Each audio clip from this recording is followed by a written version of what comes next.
Mi papá venía borracho y una vez me pegó muy fuerte, me reventó la espalda. Llegué a refugiarme con los amigos. Ellos me enseñaron a lo que es pelear, comencé a robar, comencé a consumir muchas drogas. La pelea era fuerte acá, con mano, piedras, cuchillo. Hace un tiempo casi pierdo la vida, ¿no? Cuando me llegaron casi a matar. Today we follow the story of Frederique and Carlos, a story about a mother originally from the Netherlands who moved to Peru to start Mama Alice, an NGO dedicated to helping street children. Frederique eventually finds her son Carlos, who lives on the streets of Peru, an encounter which changes the lives of both Frederique and Carlos forever. Hola, buenos dias. So today I'm on the streets of Ayacucho. I'm here with my mates Chavo or Carlos, who lived here for a long while, and we're gonna learn a little bit more about his story. So, Chavo or Carlos? Normalmente me conocen con Chavo. Chavo, excelente. ¿Y dónde estamos ahora? ¿Dónde estamos andando? Estamos en Ayacucho, una parte donde normalmente crecí, ¿no? Cuando yo vivía en el mundo de la calle. ¿Y cuánto tiempo viviste en las calles? En la calle viví aproximadamente unos 16, 17 años. 16, 17, Sí. mucho tiempo entonces. Sí, mucho tiempo. Desde muy niño comencé a estar en la calle. Esta es una parte de Magdalena. Ajá. Magdalena está a la espalda. Ajá. Y esta era una de las entradas, la vía que entrábamos por esta parte y nos íbamos a parte atrás. Era como un refugio para nosotros, era una casa abandonada, donde entrábamos, fumábamos, tomábamos. Una casa que nadie estaba usando. Nadie estaba y usted usando. estaba usando para... Sí, para consumir droga, para emborracharnos, para todo eso. Te voy a mostrar donde antes nosotros parábamos. Ok, excelente.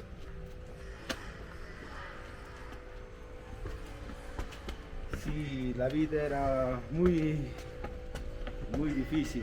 ¿Y cómo llegaste en la calle? Normalmente yo llegué cuando mis padres o mi papá le gustaba mucho el alcohol. Ah, sí. Sí, tomaba, nos pegaba, nos maltrataba, me maltrataba mucho, me pegaba, venía borracho y de cualquier cosa, venía, nos pegaba. Mi papá una vez me pegó muy fuerte, agarró unos cables de la luz y con eso me reventó la espalda. Ay. Sí, muy fuerte. Y en ese momento decidiste que Sí, preferías vivir en las calles. sí, vivir solo o a veces no, como yo decía, llegué a refugiarme con los amigos y a veces me sentía más tranquilo y un poco más, ¿cómo le puedo decir? Como una familia, ¿no? Me recibieron. Sí. Ellos me enseñaron a lo que es pelear, a lo que es sobrevivir en la calle.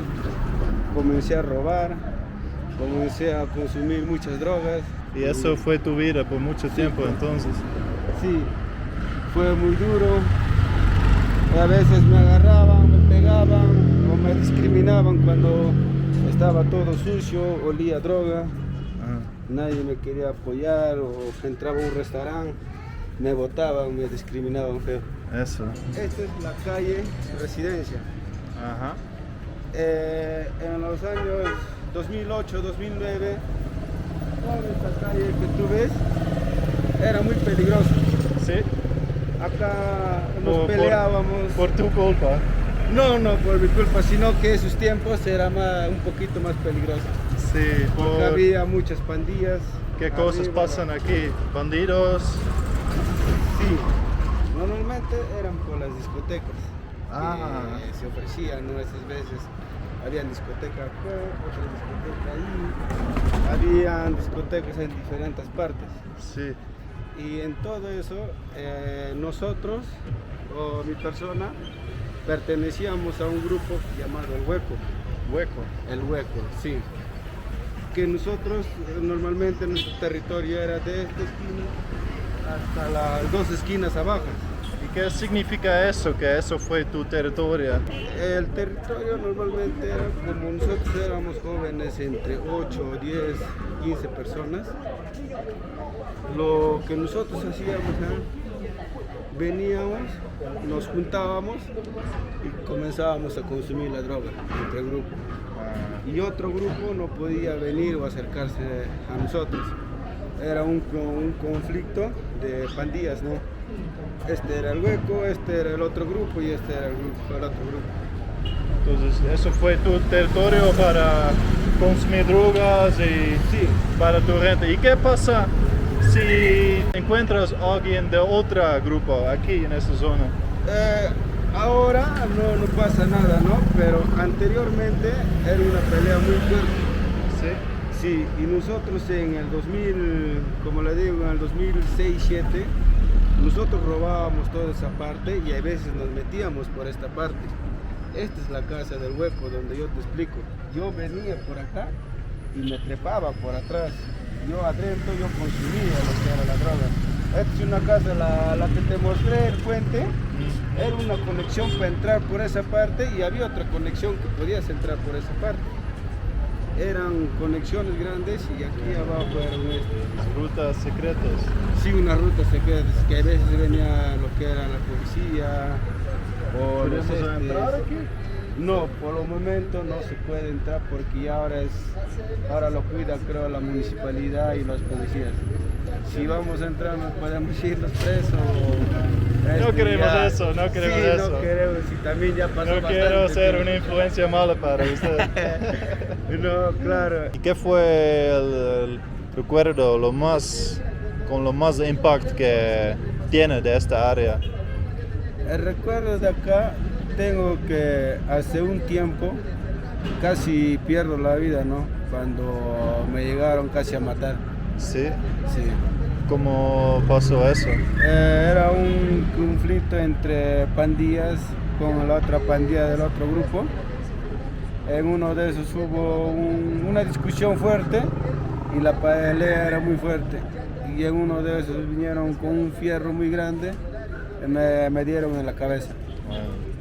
Me caí en el suelo, me comenzaron a patear, a pegar, quedé total sin poder moverme. Wow. ¿Qué es eso, chavo? Ahorita nos encontramos, esta es una parte de nuestro barrio, o el barrio que me hacía llamar antes, ¿no? Antes que aparezcan estos kioscos, Ajá. la pelea era fuerte acá, Sí. muy fuerte. Como grupas contra grupas. Sí, el otro grupo venía acá, o a veces estábamos en esta parte, venían de parte arriba, nos botaban, o a veces los botábamos. Y fue peleas con manos. Con mano, piedras, cuchillo. Cuchillos Y, también. Sí, y en ese tiempo falleció un amigo justo allá en la esquina. Así.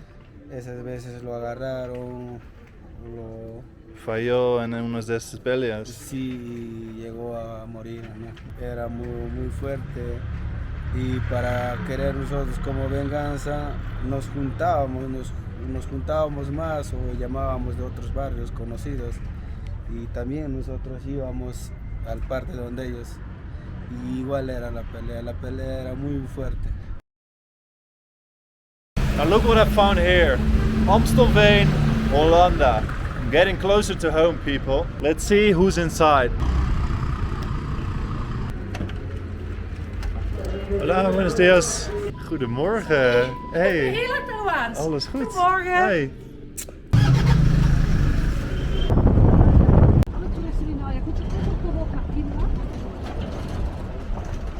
So we arrived to Quinoa, where Mama Ali's has their restaurant, where we're going to have a delicious lunch later.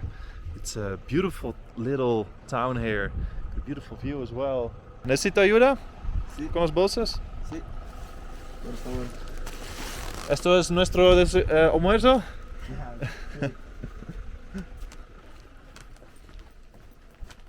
Oh, wow, muy grande este restaurante. Qué hermosa. Qué grande, Frederique, este restaurante. Wow.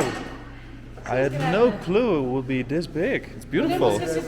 We are able to receive like 300 people. 300? Yes. Oh, wow, that's a fair amount. Yes. Nice place for parties and Yes. events as So well. if you're going to get married, If I find you're my invited. Peruvian wife, Yes, exactly. I can come here. So this is all the restaurant of Ayacucho, Mama Alice, and I'm really impressed because look how big this place is. They can host 300 people as an NGO, a social enterprise. They really done this very well. And look here, they even have like a beautiful swing. Just look at this view, ladies and gentlemen. Wow, they really know their business. And that explains because Frederique from the Netherlands has been working here for about 15 years now. ¿Dónde vamos ahora? ¿A la pampa de quinoa? ¿Sí? Sí, vamos a subir. ¿Listo? Sí, Frederique, lista. sí. Vamos.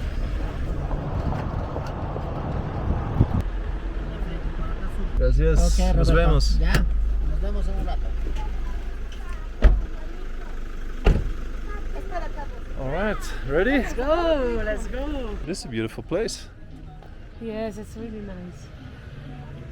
And here we're selling an obelisco.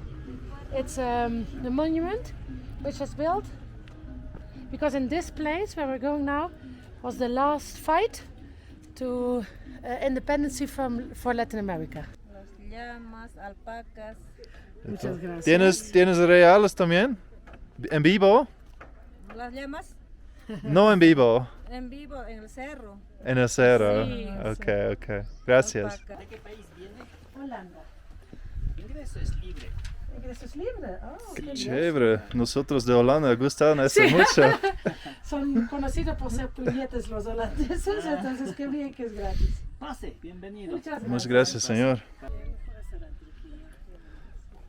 All right, so we're here at the statue, but you have to use your imagination a little bit. Because over there we can see the officers, but they have they're clothed with a green carpet. But anyway, viva la independencia de Peru, no? Es aquí. Viva la Peru. Viva la Perú. El Perú. Viva el Perú. Well, I think it's time to get some food, right? I'm Yes. starting to get we hungry. have to eat. Yes. Let's get to the restaurant, Ayacucho. So we made it back to Ayacucho and we're going to lunch, but before we're going to see how the lunch is prepared by Carlos. Carlos, one of your sons. Yes, Yes? that's right. Yes. Carlos lived on the streets for many years. He has a very heavy, difficult childhood. Had a very difficult childhood, but he struggled a lot, and he came out of it. And he took our vocational training to become a cook, bartender, and waiter. And he now works in Ayacucho in the weekends. And during the week, he often has parties. He goes to be a bartender. Oh, cool. Wow. Yes, and he's very responsible. Yeah. Yes, he's a very nice guy. And when I had a long COVID and was very ill, he took care of me. He went with me to Lima, and I couldn't a do caring anything. guy. And he has a very big heart. Yes.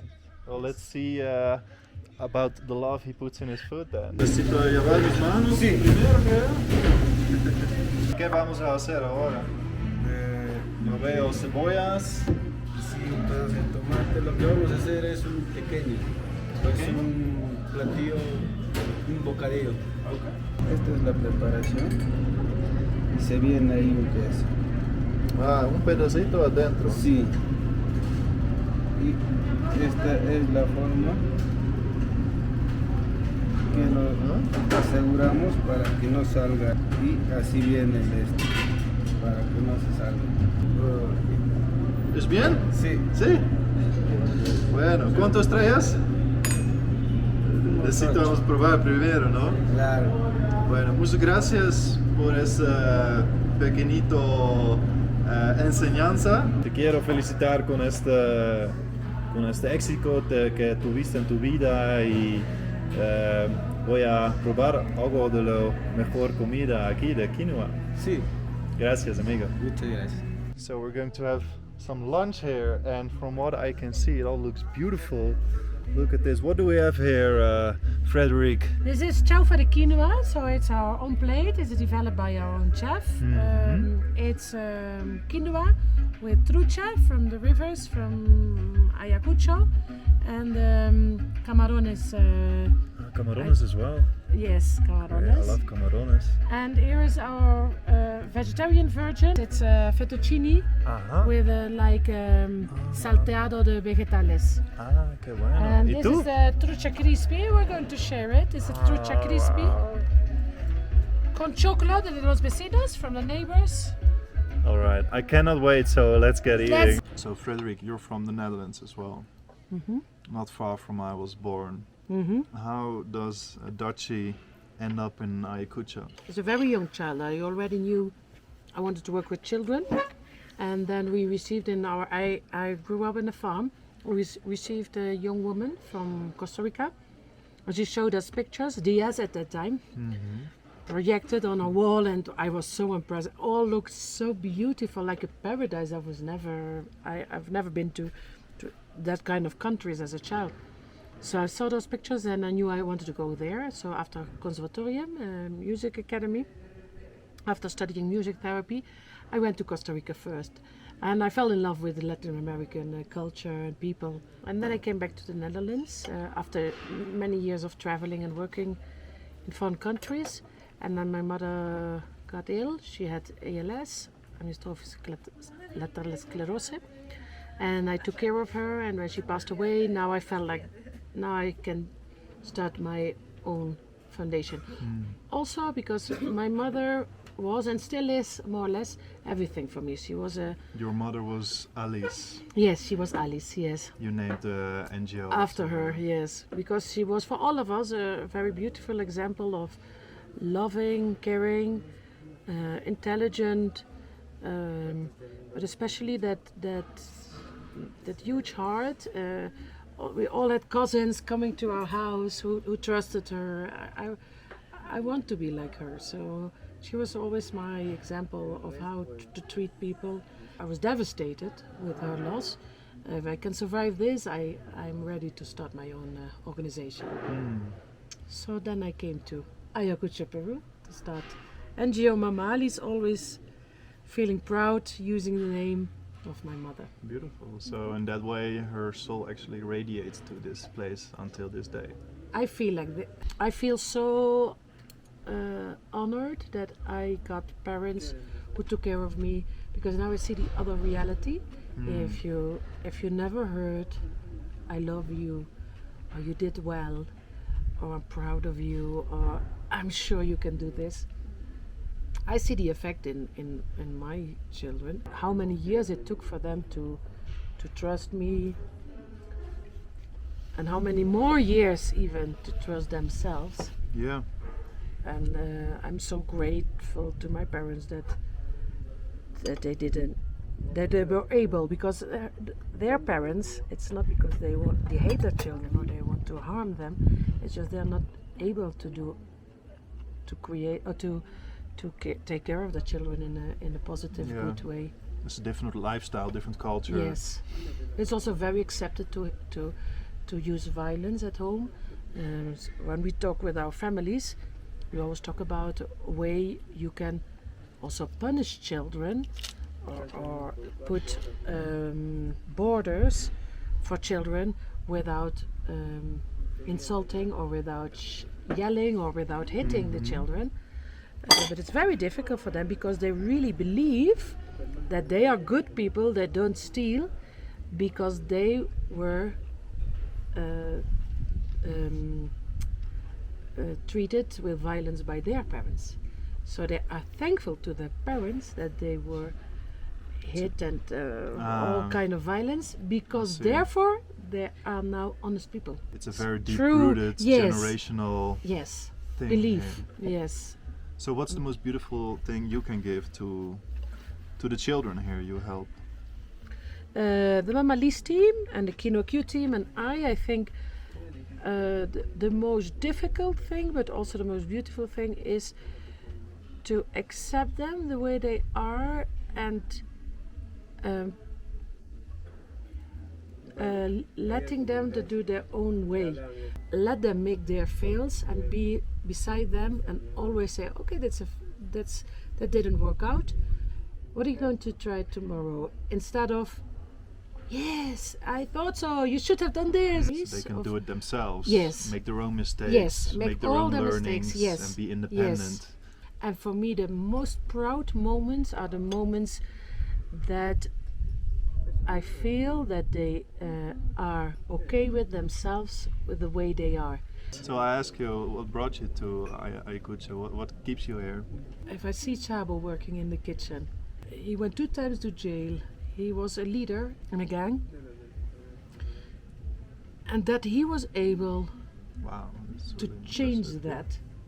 To be such a lovely, caring, He's such a humble guy. like, humble impressive. guy, yes. Yeah. I have to say, still, this is the best food I had in a long time. Yeah, for sure.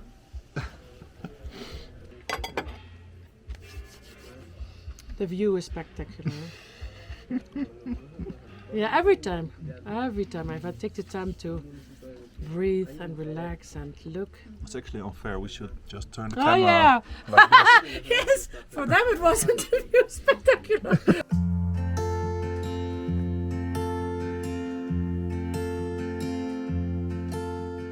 Alright, Frederique, I would like to thank you for the lovely lunch. I don't have to have dinner anymore. It was Perfect. very nice. I go straight in the bus to Cusco. It will be a nice ride. It was our pleasure. Yeah, it was very nice to see as well, to hear what you do, to hear as well the story of Carlos, what you have here with the restaurant, and that's half of it, because you got a lot more going on in Ayacucho. Yes, it's true. And the neighborhoods surrounding that. It's very impressive, so I wish you a lot of luck with that. Thank you very much. For the people who are watching this and who also want to help you succeed and thereby help actually the children here succeed in their lives, how can the people help you? We love people to help us, to donate, so we are able to help every year again 500 children and Where teenagers. can they donate? All the information is on the website. Maybe it's www.mamaalice. Put the link down in the description for you. .org, not .com, but .org. So that would be very, very good help. But also, if maybe you say like, oh, it's very interesting, and I would like to come to Peru and help some weeks or some months as a volunteer, that would also be very, very nice. Well, thank you so much. No, thank you. It was very nice having you here. Thank you for your enthusiasm about everything and all the good questions and the nice questions. It made me think also again about a lot of things. So thank you very much, Rob. You're welcome. This was it from Quinoa Q, and soon more adventures from the last bit of my trip in Peru. Nice. Wish you well, people. Ciao. Ciao.